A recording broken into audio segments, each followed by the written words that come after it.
Nah, ustadz pemilik rokok tidak merokok, akan tetapi dia membuat dan menjual rokok kepada masyarakat. Apakah dia berdosa? Pemilik rokok, ustadz, pemilik rokok dosa jariah. Nah, jemaah, berkaitan dengan rokok kita sudah sampaikan bahwasanya memang kita lihat mungkin di Indonesia ini ada dua pendapat.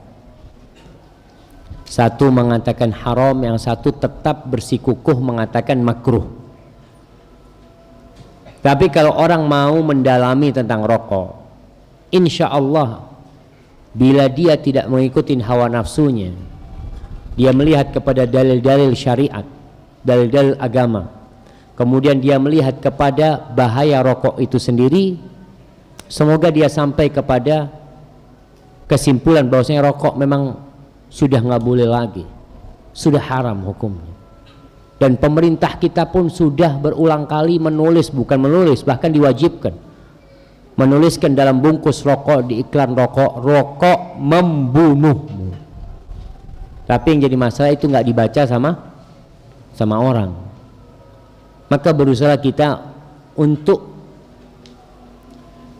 meninggalkan rokok, tidak berjualan rokok.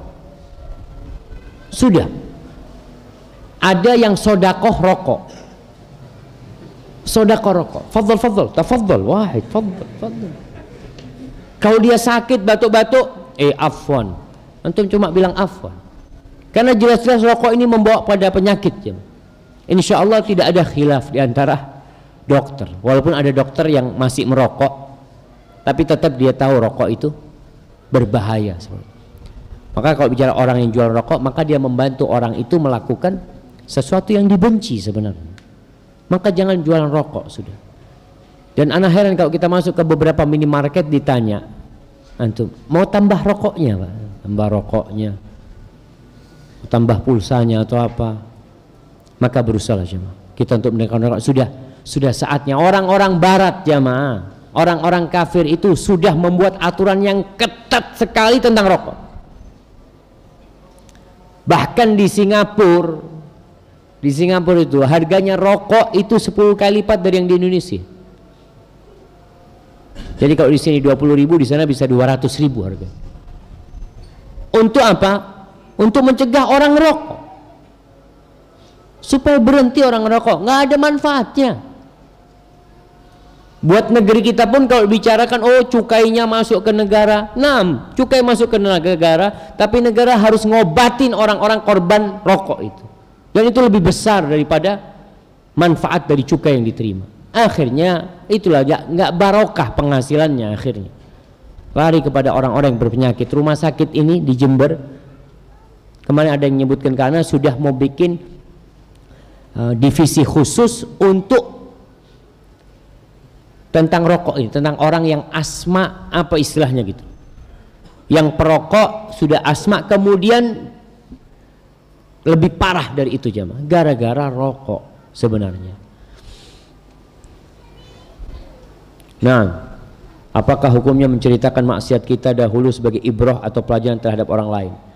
Memang perlu nggak antum ceritakan? Kalau nggak perlu, ada apa antum cerita? Ja'far menceritakan hal itu untuk menceritakan nikmat yang Allah berikan. Adalah orang mengatakan, ya Allah, saat dulu ana apa ya Allah, dosa apa yang tidak ana lakukan, semoga Allah mengampuni ana. Alhamdulillah ana dapat hidayah, Ustaz. Alhamdulillah. Tidak perlu cerita antum, ini ana dulu biasa di warung sana tuh. Nggak perlu lah. Jadi ada hal-hal, kemudian ada dosa memang yang orang nggak tahu tentang dosa antum, jangan antum ceritakan. Tapi ada dosa yang semua orang tahu tentang antum. Oh ini dulu nih yang biasa di konser-konser musik nih, orang tahu kenal sama antum. Artinya dosa antum ini bukan dosa yang tersembunyi, tapi dosa yang dilihat orang dan terekam oleh sejarah. Bahkan sampai hari ini pun bisa dilihat dosa-dosa antum. Umpamanya ada penyanyi-penyanyi yang akhirnya tobat umpamanya, ada artis-artis yang kemudian dia tobat, yang jejak dosa dia itu masih bisa ditelusurin. Orang itu tahu dengan hal itu. Maka tidak perlu dia menceritakan ini macam-macam. Ya dia sang anak dulu ya pelaku riba umpamanya. Ada orang anak dulu pelaku riba Ustaz. Alhamdulillah Allah kasih hidayah sama anak. Itu insya Allah sesuatu yang memang kalau bicara untuk ibrah mudah-mudahan. Tapi hati-hati jangan sampai ada perasaan bangga. Ustaz, saya mendapatkan beasiswa master di Australia dengan program yang ditawarkan pemerintah di sana. Bagaimana Ustaz, apakah anak boleh teruskan belajar di Australia atau tidak? Dan ada yang mengatakan kita tidak boleh lebih dari 3 hari di negara kafir. Apakah Australia negara kafir Ustaz? Jazakumullah khair. Ya Australia negara kafir lah. Kemudian berkaitan dengan belajar jemaah. Para ulama mengatakan bolehkah kita belajar di negeri kafir? Boleh dengan catatan. Pertama, ilmu yang akan dia pelajari tidak ada di negeri Islam. Artinya ilmu yang hendak dia kaji nggak ada di sini Ustaz. Ini baru ada di Australia. Yang kedua, ilmu itu diperlukan oleh umat.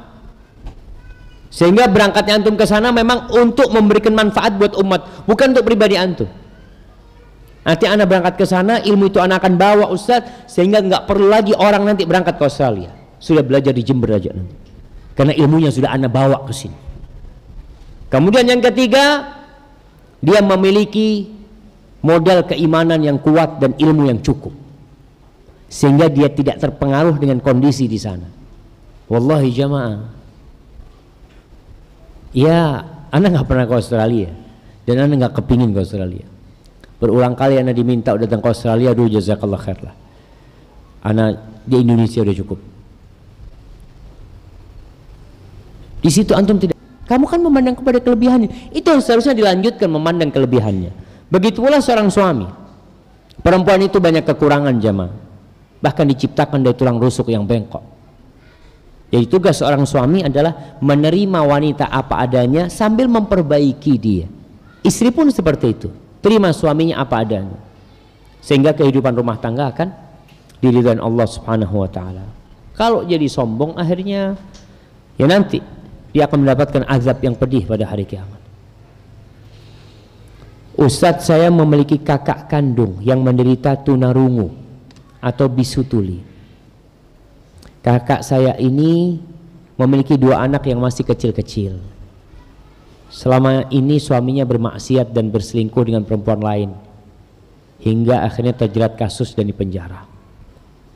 Orang tua saya masih membela kakak ipar, padahal sudah tahu dia salah karena takut kakak saya jadi janda. Bagaimana cara saya mengingatkan orang tua saya tanpa menyakiti perasaan mereka? Saya ingin menjaga adab dengan orang tua. Wallahi jamaah, memang banyak di antara kita yang masih lemah keimanannya. Istri bergantung sama suaminya, seakan-akan yang memberikan rizki kepada dia adalah suaminya. Dia berpikir apabila terjadi perceraian, dari mana dia akan hidup? Padahal sejatinya perempuan tidak pernah makan rizki suami. Perempuan itu makan rizki dia sendiri. Anak itu nggak makan rizki bapaknya. Allah mengatakan nahnu narzuquhum wa iyyakum. Kata Allah, kami yang mengasih rizki kepada anak-anak kalian dan kepada kalian juga. Maka bagi para wanita, ketika mendapat suaminya nggak sholat, suaminya melakukan kemaksiatan, berzina, macam-macam, kemudian yang jadi pikiran dia takut menjadi janda, seharusnya dia takut Allah murka kepada dirinya. Maka sekarang bagaimana memberikan nasihat kepada orang tua? Yang pertama, bicaralah tentang keimanan kepada orang tua. Bicaralah tentang kebesaran Allah. Antum ceritakan bagaimana kebesaran Allah Subhanahu wa taala. Allah berikan kepada Nabi Musa alaihissalam. Allah berikan kepada para nabi. Allah berikan kepada orang-orang soleh ketika mereka berada dalam posisi yang sulit. Allah yang akan menyelesaikan urusan dia. Bacakan sama orang tua, nggak usah bicara tentang hal-hal itu, tentang ya kalau bisa cerai enggak lah. Baca surat At-Tolaq. Jamaah, firman Allah yang sering kita dengar, wa man yattaqillaha yaj'al lahu makhrajan wa yarzuqhu min haitsu la yahtasib wa man yatawakkal 'ala Allahi fa huwa hasbuh innallaha balighu amrih qad ja'alallahu likulli syai'in qadra. Ini ayat adanya di surat Thalaq, di surat perceraian. Karena kebanyakan orang kalau bicara cerai, dia berbicara tentang masa depan dia.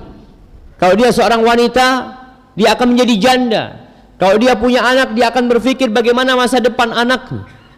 Tapi terkadang perceraian harus terjadi karena perkara-perkara yang tidak bisa dihindarkan. Disinilah yang harus diutamakan, bertakwa kepada Allah. Terus gimana masa depan dia? Allah yang akan nanggung dia. Yang ngomong doang enak ya Ustaz. Antum belum yakin sama Allah. Kalau bicara gaji, itu rezeki yang disangka-sangka. Kalau bicara pemberian suami, itu rizki yang disangka-sangka. Ini orang yang bertakwa sama Allah dikasih rizki min haitsu la yahtasib. Tidak pernah dalam benak dia akan dapat rizki dari sana. Nggak pernah. Itu tuh takwa. Maka ini yang perlu ditumbuhkan di orang tua, keimanan kepada Allah, kebesaran Allah. Kemudian ya yang bertanya berusaha untuk menguatkan orang tua. Insya Allah ya, insya Allah ibu, adapun akan bertanggung jawab atas kakak. Aku akan berusaha sehingga membesarkan orang tua tidak takut. Kalau memang suaminya seperti itu, tidak benar, kena kasus, masuk penjara, dan dia mungkin memanfaatkan istrinya yang cacat sehingga dia tidak bisa bertindak apa-apa. Lah. Tapi kalau suaminya bisa diperbaikin dengan masuk penjara, mudah-mudahan dia berubah, ya jangan bercerai. Mudah-mudahan dengan dia seperti itu dia jadi lebih baik. Barakallahu fikum. Ana mau minum dulu. Bismillah.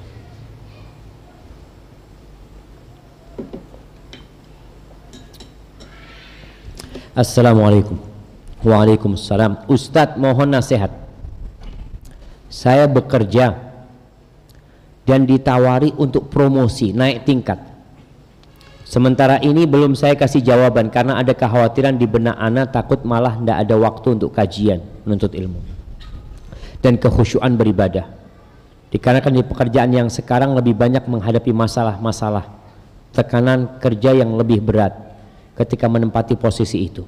Di samping waktu untuk keluarga juga berkurang. Atas nasihatnya saya haturkan syukron Ustaz. Subhanallah jamaah.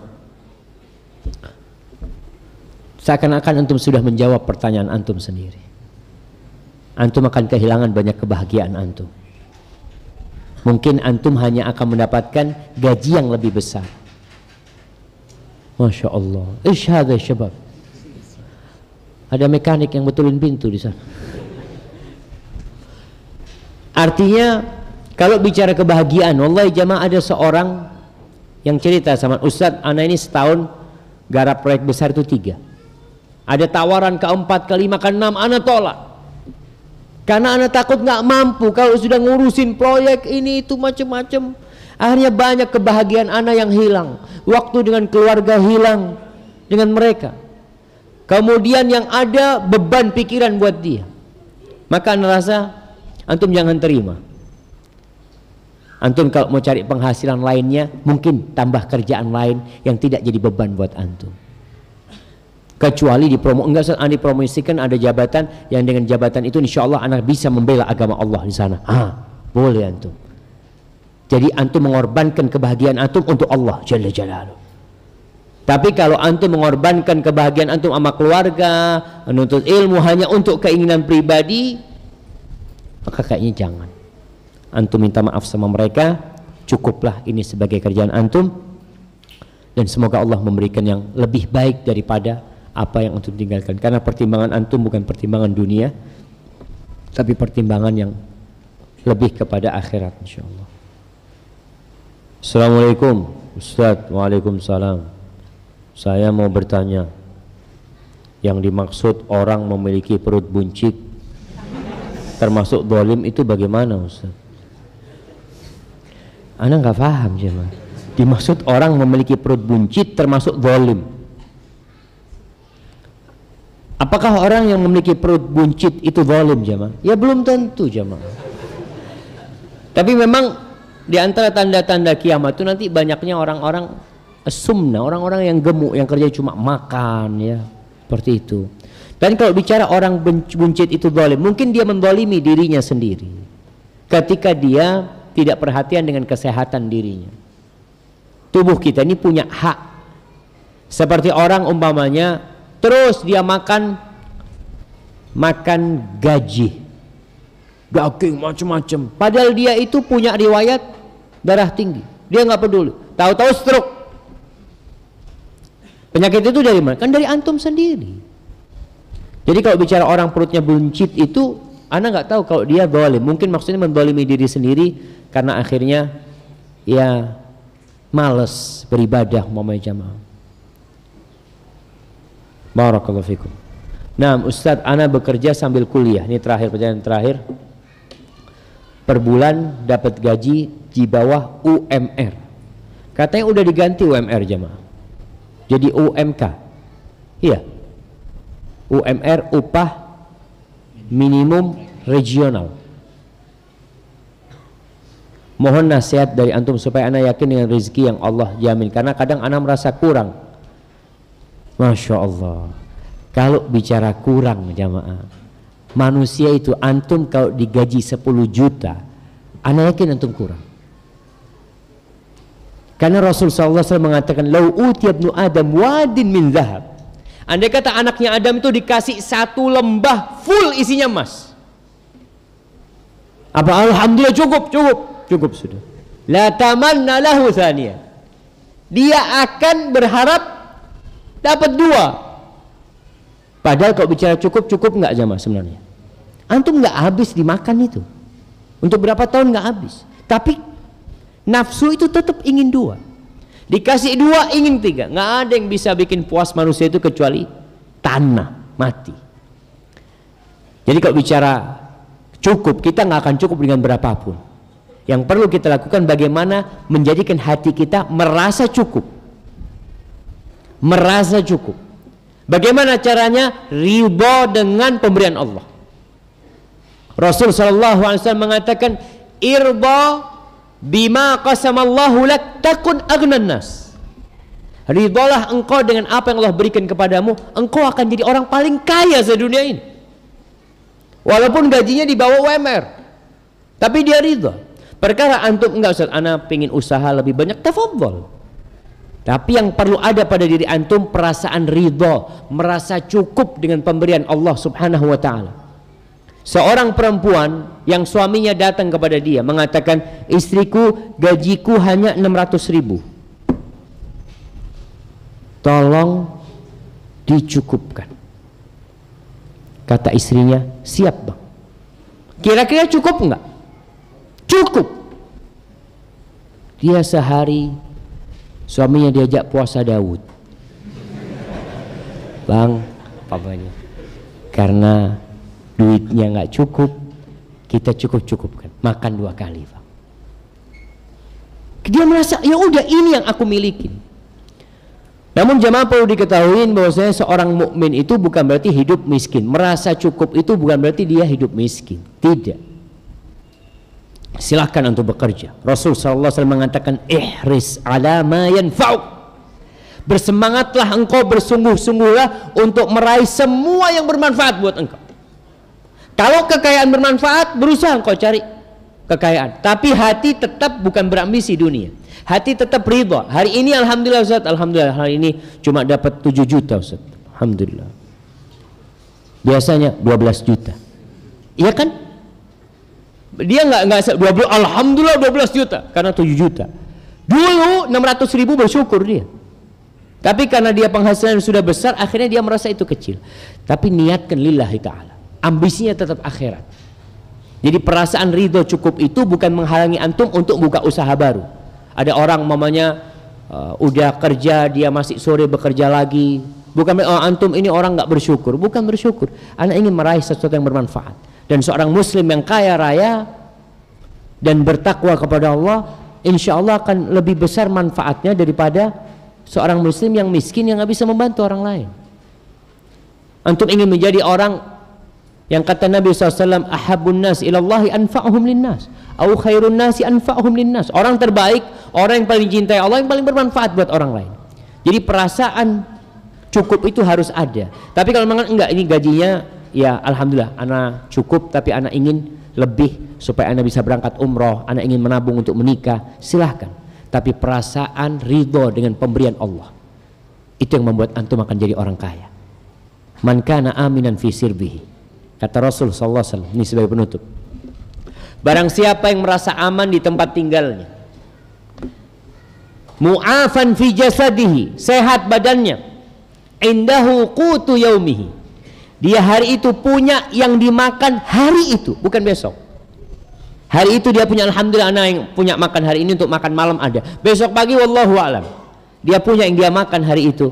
Kata Rasul sallallahu alaihi wasallam, faka'annama hizat lahu dunya bihadzafiriha, seakan-akan dunia ini semuanya ditarik ke rumah dia. Antum masuk ke rumah dia, Allah, dia orang paling bahagia. Antum punya apa? Punya rezeki apa? Alhamdulillah, punya hati yang nerimo. Itu yang membuat dunia dan isinya seakan-akan jadi milik dia. Hadza wallahu a'lam bissawab. Itu yang bisa kita kaji pada kesempatan kali ini. Subhanakallahumma wa bihamdika asyhadu an la ilaha illa anta astaghfiruka wa atubu ilaik. Wassalamualaikum warahmatullahi wabarakatuh.